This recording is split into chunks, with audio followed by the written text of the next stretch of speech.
గురుగారు నమస్కారం. మహాదేవ. గురుగారు యూట్యూబ్‌లో చాలా కామెంట్స్ వస్తుంటాయి. అందులో ఒక సందేహం నేను తీసుకున్నాను. యాక్చువల్‌గా ఏందంటే రోజు వంట చేస్తా ఉంటారు ఆడవాళ్ళందరూ. అది స్నానం చేసి వంట చేస్తే మంచిదా? లేదంటే చేయకుండా చేసినా ఏం కాదా? దానివల్ల లక్ష్మి అరిష్టం అది దరిద్ర దేవత ఉంటుంది అని అంటారు. అది ఎంతవరకు నిజం? చాలా చక్కటి ప్రశ్న వేశావు నాయన. దీనికి ఒక చిన్న సమాధానం, అంటే ప్రశ్నలో ఇది సమాధానం అనుకో. ఉదయాన్నే లేస్తారు, దేన్ని వెలిగించాలి మొదలు వంట చేయాలి అని అంటే? అది స్టవ్ వెలిగించాలి. స్టవ్లో వెలిగిస్తే ఏం వస్తుంది? మంట వస్తుంది. దాన్ని మనం ఎలా భావిస్తాము? అగ్నిదేవుడిగా భావిస్తాము. అవునా? అగ్నిదేవుడిగా అత్యంత పవిత్రమైనటువంటి అగ్నిదేవుడినే మనం స్నానం చేయకుండా ముట్టగలుగుతామా? లేదు. అవునా? పొరపాటున ఒకవేళ అగ్నిదేవుడికి కోపం వస్తే దహింపజేస్తాడు. చెయ్యో కాలో వేలో బట్టలో ఏదో ఒకటి కాల్చివేస్తాడు. అవునా? అయితే ఒక్క విషయం ఏంటంటే, ఇందులో వివాహమైన వాళ్ళు ఉన్నారు. వివాహమైన వాళ్ళు కూడా చాలామంది ఉదయాన్నే లేచి పిల్లలకు వంట వండాలని చెప్పేసి స్నానం చెయ్యకుండా పిల్లలకు వంట వండుతారు. ఇక వివాహితులైన వాళ్ళు, వివాహం కాని వారు ఉదయం నుంచి రాత్రి వరకు ఏం చేశారో, ఎలా ఉంటారో అనేది మనం పూర్తిగా చెప్పకూడదు. కాబట్టి విన్నారా? కలయికల్లో ఉంటారు కూడా, కాబట్టి అందుకోసం దాన్ని పూర్తిగా చెప్పలేకుంటాం. కలయిక జరిగిన తర్వాత మనం పక్క బట్టలే మార్చాలి అని అంటారు. అవునా కాదా? పక్క బట్టలు మార్చాలన్నప్పుడు మనం అలానే ఉండి స్నానం చేయకుండా వంట వండితే ఇంటికి దరిద్రం అనేది ప్రారంభమవుతుంది. ఒకటి. రెండోది, పిల్లలకు ఒక్కొక్కసారి ఫుడ్ పాయిజన్ అవుతుంది. అది శరీరంలో లేని అనారోగ్య సమస్యలను తీసుకొని వస్తుంది. అందుకోసమే మనకి ఏం చెప్పారంటే, మన పెద్దలు కూడా ఉదయాన్నే లేచిన తర్వాత స్నానం చేయండి, వంటగదికి వెళ్ళకు అని అంటారు. అవునా కాదా? స్నానం చేయకుండా వంటగదికి మనం మన పూర్వీకులు ఎవరైనా పొంగ చూసామా? లేదు కదా. నియమంగా ఒక ధర్మంగా వెళ్ళేసేసి చెయ్యాలి. ఇంకో విషయం అడుగుతా. వాహనము మనం దేంతో చూస్తాము? బండి ఉంది కదా, బండిని దేంతో చూస్తాము మనం? శని కావచ్చు, మైసమ్మ. ఇంకొంతమంది మైసమ్మ అనుకుంటారు. అవునా? కట్ట మైసమ్మ అంటారు. రోడ్ల మీద నడుస్తుంటారు రవాణాలో, తల్లిని మైసమ్మ అంటారు. అవునాగా? ఇలా మనం వాహనాలను కూడా దేవుళ్ళతోనే చూస్తాం. ఎందుకంటే మన నిజ జీవితంలో మనకు జరిగే వాటిలలో మనకు కావాల్సిన ముఖ్య పనుల్లో అత్యంత సమయానికి కూడా ఒక చోట మనం చేరుకోవాలంటే ఆ వాహనమే కావాలి. వాహనాన్ని కూడా స్నానం చేయకుండా ముట్టేసుకుంటారు. అంటే వాహనం కూడా స్నానం చేసే మీరు ఒక క్యాబ్ డ్రైవర్లను చూసారా? అవును, చూసాం. క్యాబ్ డ్రైవర్లు ఉంటారు. క్యాబ్ డ్రైవర్లు ఏం చేసేటి? వారు స్నానం చేసి వచ్చి స్టీరింగ్ని దండం పెట్టుకొని అక్కడ దేవుళ్ళని పెట్టుకుంటే దాంట్లో పూలదండ వేసిన తర్వాతనే నడపడం మొదలు పెడతారు. కామన్గా మన ఇంట్లో ఉండే ఒక డ్రైవర్గా మనం పెట్టుకున్నా కూడా ఆ వాహనాన్ని భగవంతుడితో సమానంగా తీసుకుంటాము. అంటే మనం ప్రతిరోజు ఏదైనా పని చేయాలన్నా కానీ ఖచ్చితంగా పొద్దున్న లేవగానే ఖచ్చితంగా స్నానం చేసి ఏ పనైనా మొదలు పెట్టాలంటారు. ఖచ్చితంగా. అలా చేస్తే ఏమవుతుందనంటే, మనకి ఇంట్లోకి చెడు అనేటువంటిది రాదు, దరిద్రము అనేటువంటిది రాదు. పిల్లలు సకల సౌఖ్యంగా ఆరోగ్యవంతులుగా యోగాలతో విరధిల్లుతూ ఉంటారు. ఇందులో ఇంకొంతమంది వివాహం కాని వారు కూడా ఉంటారు. ఇక ఉదయం నుంచి రాత్రి వారు జాబ్ అని అటని ఇటని తెలిసి తెలియక రోడ్ల మీద ప్రయాణం చేస్తాము. ఇంకో విషయం ఏంటంటే, అంటు ముట్టు అనేది కాస్త ఉంటుంది. అంటే ఏంటో తెలుసా? నెలసరి ఉన్న ఆడవాళ్ళు కానివ్వండి, లేదా మన ఎవరైనా మరణించే వాళ్ళు ఉంటారు. మనం తెలిసి తెలియక వాళ్ళని తాకుతాము. ఒక బస్సులో ప్రయాణం చేస్తున్నాము, వాళ్ళు కూడా ఎవరైనా ఉంటారు. అవునా? అది తీసుకువచ్చి మనం ఏం చేస్తున్నాము? ఇంట్లో కలిపేసుకుంటూ పోతున్నాము. వాస్తవానికి మీరు చూసారో చూడలేదో, కరోనా సమయంలో మీరు వెళ్ళి రాగానే బట్టలు విప్పేసి అక్కడ పడేసి ఒళ్ళంతా శానిటైజర్ చేసుకొని ఇంట్లో అడుగు పెట్టారు. అవునా? ఎందుకోసమని?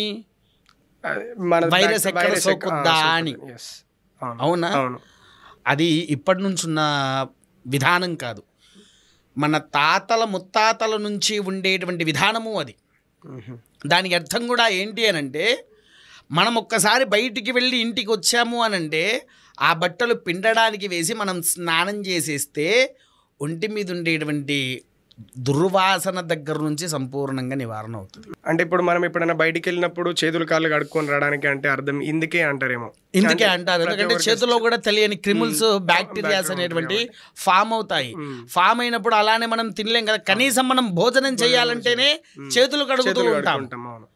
చేతులు కడుక్కోకుండా తింటే లేని బ్యాక్టీరియాస్ వస్తాయి, దానివల్ల మనమే కదా ఇబ్బంది పడేది. మన శరీరం, మన ఆరోగ్యం అన్ని రకాలుగా ఇబ్బందులు పడేది కూడా దీనివల్లనే కదా. అవునా? అందుకోసమే మన పూర్వీకులు ముందు నుంచి చెప్పింది ఏంటయ్యా అంటే, స్నానం చేసిన తర్వాతనే వంటగదికి వెళ్ళు. అవునా? కాకపోతే ఇదపూర్వంలో ఏంటి అంటే, నిప్పుని ఎక్కడ వాడేది అని అంటే స్నానం చెయ్యకముందు వేడి నీళ్ళ కోసం వాడేది. దాన్ని ఎక్కడ పెట్టేటువంటి వారు ఇంట్లో వంటగదిలో పెట్టలేదు, బయట ఆవరణలో అంటే పెరట్లో పెట్టుకునేది. కొంతమంది బాయిలర్లు పెట్టుకునేటువంటి వారు ఇత్తడితో తయారు చేసినవి. అవునా? తర్వాత హీటర్స్ రాను రాను గీజర్స్ అయిపోయినాయి. గీజర్లు లేని వాళ్ళు ఎక్కువగా చాలా తక్కువగా ఉంటున్నారు ఈ మధ్య. ఎవరింట్లో చూడండి హీటర్లు, స్టవ్, గీజర్లు. కొందరి ఇంట్లో ఇప్పుడు స్టవ్లు కూడా వాడుతున్నారు. ఇక ఇవి ఉండంగా మనకు బొగ్గుల పోయేదా పనేముంది? పని లేదు. అవునా? ప్లస్ అంత ప్లేస్ కూడా ఉండట్లేదు. ఇంకో విషయం చెప్తా, ఇదే విషయంలో ఒళ్ళు నొప్పులు ఉండే వాళ్ళు ఉంటారు. పూర్వంలో ఏం చేసేది, వావిలాకు అని ఉండేటువంటిది. వావిలాకు తీసుకువచ్చి వాటిని తెంపి నీళ్ళల్లో మరగబెట్టి స్నానం చేస్తే నొప్పులు పోతాయి అని అనేటువంటి వారు. దానివల్ల అంత బెనిఫిట్ ఉందా ఆకు వల్ల? చాలా బెనిఫిట్. ఒంట్లో ఉండేటువంటి మొత్తము బ్యాక్టీరియాను తీసేసి శరీరంలో ఒక బలం అనేటువంటిది ఇస్తుంది. విన్నావా? ఇది ఎక్కడే చేసేది, పెరట్లో పెట్టుకొని చేసేది. ఇప్పుడు ఇంట్లోనే మొత్తం కల్మిషం. అపార్ట్మెంట్లు అయ్యేసరికి వాళ్ళు ఏం చేయగలుగుతారు పాపం, వాళ్ళు కూడా ఏం చేయలేరు. అందుకోసం ఏంటంటే మొదలు మనం, తర్వాత ఇంకొంతమంది ఉన్నారు ఉదయాన్నే లేవగానే 1-2 చేసుకునే వాళ్ళు ఉంటారు. ఖచ్చితంగా వాళ్ళు అలానే వెళ్తారు, చేసుకుంటారు, వస్తారు, మళ్ళీ స్టవ్ వెలిగిస్తారు. అది కూడా ఏమంటారు, దరిద్రానికి సంకేతం, దరిద్రాలకు సంకేతం. కొంతమంది అనుకుంటారు, అయ్యా నేను ఎన్ని పూజలు చెయ్యండి, ఎన్ని వ్రతాలు చెయ్యండి, కానీ నన్ను ఆ దేవుడు కరుణించట్లేదు అని అంటారు. అవునా కాదా? అందరికీ ఉన్న సమస్య మొదలు ఏంటంటే, మనం చెయ్యవలసినటువంటి ధర్మక్రతువులను మనం ఎప్పుడైతే ఆచరిస్తామో, ఎప్పుడైతే దాని యొక్క నియమ నిబంధనలను మనం ఇంట్లో పెట్టుకుంటామో, అప్పుడు మనలో ఉండేటువంటి దరిద్రపు దేవత తొలగి లక్ష్మీ అనుగ్రహం అనేటువంటిది వస్తుంది. అవునా? ఇప్పుడు ఒక మాట చెప్తా వినండి. ఒక వ్యక్తిని మనం ఆకట్టుకోవాలంటే మనకు కావాల్సిందేంటి, వాక్చాతుర్యం కానీ ముఖవర్చస్సు కానీ ఉండాలి. అవునా కాదా? ఇవేది లేకుండా వట్టిగా ఉంటే పక్కబడి ఖచ్చితంగా అంటారు. అంటామా అనమా? ఖచ్చితంగా అంటారు. అంటే వీడి దగ్గర లక్ష్మి ఉంది, వాడి దగ్గర లక్ష్మి లేదు అని. అదే వాడు వీడైతే వాడిని పిలుస్తాం, వీని అవతలకి నెట్టేస్తారు. అవునా కాదా? ఎందుకనంటే దరిద్ర దేవత, లక్ష్మీ దేవత ఇద్దరు అక్కా చెల్లెళ్ళు. జ్యేష్ఠాదేవి, దరిద్రపు దేవత అంటే జ్యేష్ఠాదేవి, ఆమె అక్క, లక్ష్మీదేవి చెల్లె. ఇద్దరు ఒకరికంటే ఒకరి ప్రేమ, కానీ ఎవరికి వాళ్ళకి పడదు. అంటే ఎవరిది వాళ్ళే సపరేటు.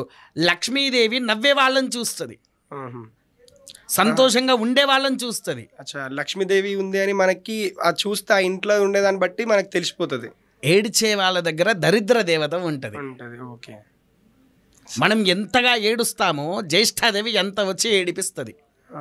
అంటే ఇప్పుడు మనకి దరిద్ర దేవత ఉంది అని తెలిసే సంకేతాలు ఇవే ఎక్కువ మనకి తెలియాలి. అంతే, సంకేతాలను కూడా కాదు, కానీ ఈ నియమాలను మొదలు మనం పాటించాలి. నియమాలను మనం పాటించాలి. పాటిస్తే మనలో ఉండేటువంటి సకల అరిష్టాలు తొలగి లక్ష్మీదేవి అనుగ్రహం అనేది మనకు కలుగుతుంది.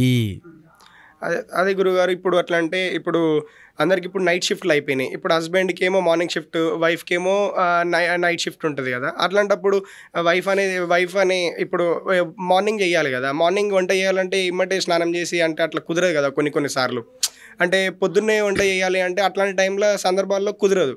అది వాళ్ళు చేసేసి మళ్ళీ పడుకుని ఉంటారు, వీళ్ళు వెళ్ళిపోతుంటారు. అది మీరు అడిగిన దానికి నేను ఒక చిన్న సమాధానం చెప్తా అండి. మీరు అన్నది వాస్తవం, నేను కూడా చూసా అది. కాకపోతే నేను చూసిన దాంట్లో కొన్ని విషయాలు చెప్తా. వైఫ్ అనేటువంటి వారు నైట్ డ్యూటీ చూసుకొని ఉదయాన్నే వచ్చి ఒక అరగంట 40 నిమిషాల సేపటి వరకు ఆ ఫోన్లు ఒత్తుకుంటూ కూర్చొని ఉండే బదులు ముఖం కడిగి స్నానం చేసి వంట వండితే తప్పేమైంది? అట్లా కూడా చేయొచ్చు, కానీ ఇక వాళ్ళు ఉన్న బిజీ షెడ్యూల్స్ ఇప్పుడు వాళ్ళని ఎంత బిజీలో ఉన్నా అండి, మనం ఎంత బిజీలో ఉండొచ్చు. వర్క్ అయిపోయిన తర్వాత ఇప్పుడు వంట వండిన తర్వాత ఇప్పుడు ఎలా అయినా 40 నిమిషాలు చూసిన తర్వాత ఆయన వంట వండుకుంటూ ఉండే బదులు 5 నిమిషాల్లో ముఖం కడిగి స్నానం చేయొచ్చు. అవునా? 5 నిమిషాల్లో ముఖం కడిగి స్నానం చేయొచ్చు. అది చేసేసుకొని ఆయనకు వంట వండేసి పెట్టేస్తే ఆయన దాన్ని మళ్ళీ బాక్స్లో పెట్టుకుంటారు, వెళ్తారు. అవునా? తర్వాత నువ్వు నిద్రపోవచ్చు కదా. నిద్రపోయే ముందు వెంటనే ఎవరికైనా పడుకున్న వాళ్ళు, కొంతమందికి పడుకున్న వెంటనే నిద్ర పట్టిన వాళ్ళు చాలా మంది ఉన్నారు. అవునా? చాలా మంది పడుకునేటప్పుడు కూడా ఫోన్ పక్కనే ఉండాలి. 1 కానీ రాత్రి 2 కానీ 3 కానీ మధ్య అది టైం కిల్ చేస్తూనే ఉంటుంది. కంటిన్యూస్ గా వస్తుంది. అదేదో ఆ ఫోన్ వాడకుండా వీళ్ళు ఈ ధర్మాన్ని పాటిస్తే, ఈయన దీపం వెలిగిస్తే లక్ష్మీదేవి వాళ్ళ ఇంట్లోనే కదా ఉండేది.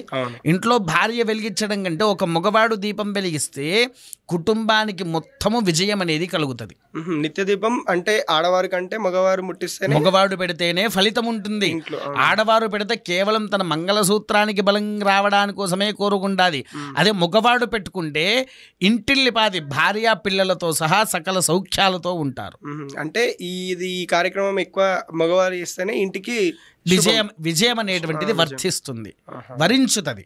లక్ష్మీ అనుగ్రహం కూడా కలగడానికి ఇదే మెయిన్. అవును. ధన్యవాదాలు గురుగారు. మహాదేవ్.